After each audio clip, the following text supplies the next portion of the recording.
When we talk about how high planes fly, we're talking about their altitude. Altitude is a crucial concept in aviation, and it plays a significant role in the safety and efficiency of flights.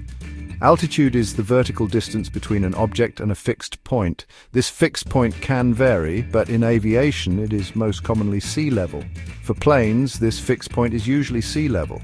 This means that when we talk about a plane's altitude, we're referring to how high it is above the sea. You can think of it as how many feet above the ground a plane is flying. This measurement is crucial for navigation and safety. Why is altitude so important for planes? Well, it directly affects how efficiently a plane can fly. The higher the altitude, the thinner the air, which can reduce drag and improve fuel efficiency. Flying at the right altitude is crucial for a safe and smooth journey. Pilots carefully calculate the optimal altitude for each flight to ensure the best performance. Just like finding the perfect balance on a seesaw, finding the optimal altitude is key for planes. This balance ensures that the plane can fly smoothly and efficiently. Altitude is measured in feet. This unit of measurement is standard in aviation and helps pilots and air traffic controllers communicate effectively. You might hear pilots and air traffic controllers using terms like 30,000 feet. That's how high some planes fly. This altitude is common for commercial flights. It's pretty amazing when you think about it. Flying at such high altitudes allows planes to travel long distances efficiently and safely, connecting people across the globe. The next time you look out of an airplane window, remember the importance of altitude in making your journey possible. Now, you might be wondering, why don't all planes just fly at the same altitude? It seems like it would make things simpler, right? But the reality is far more complex and fascinating. There are several factors that determine the ideal cruising altitude for a plane. Pilots and air traffic controllers have to consider a multitude of variables before deciding on the perfect altitude for each flight. It's not a one-size-fits-all situation. Different planes have different capabilities and requirements, and the airspace is a busy place with many planes needing to share it safely. One of the biggest factors is air density. The higher you go, the thinner the air becomes. As a plane climbs higher, the air gets thinner or less dense. This change in air density affects how the plane flies and how much fuel it uses. This thinner air creates less drag, meaning the plane can fly more easily and use less fuel. Fuel efficiency is a major consideration for airlines as it directly impacts their operating costs. That's why airlines love to fly at high altitudes. It helps them save on fuel and provides a smoother ride for passengers. Weather is another major factor. Pilots have to navigate around storms and areas of turbulence. Planes often fly above storms and turbulence to provide a smoother ride for passengers. This is especially important for long-haul flights where comfort is key. You don't want to be stuck in a bumpy airplane ride, do you? A smooth flight makes for a much more pleasant experience.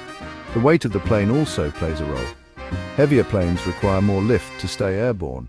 A heavier plane needs more lift, and it might not be able to fly as high as a lighter plane. This is why cargo planes and fully loaded passenger jets often cruise at lower altitudes. Think about it like carrying a heavy backpack. It's harder to climb uphill. The same principle applies to airplanes. The heavier they are, the more challenging it is to reach higher altitudes.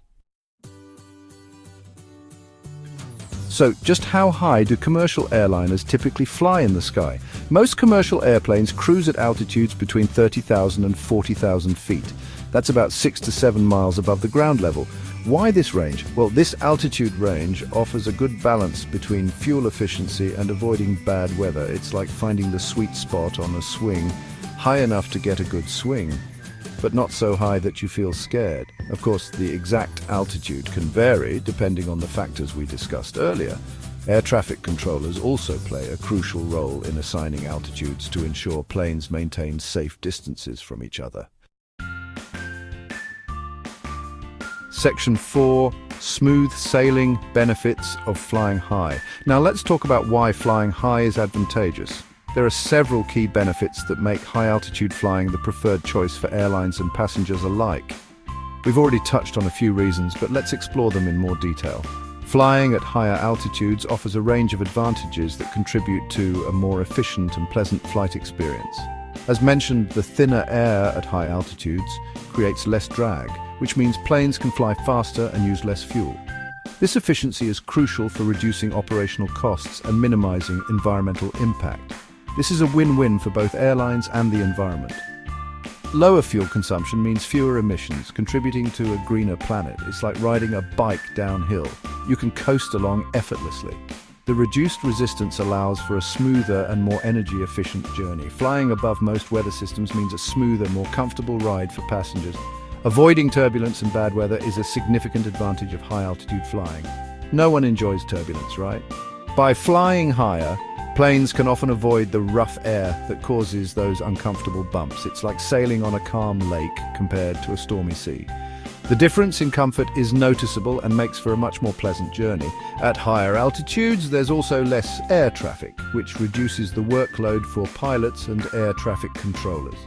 This can lead to fewer delays and a more streamlined flight path. Imagine driving on a highway with less traffic, much smoother sailing. The reduced congestion in the skies makes for a more efficient and enjoyable flight experience for everyone involved. Section 5 limits in the sky. What happens when planes fly too high?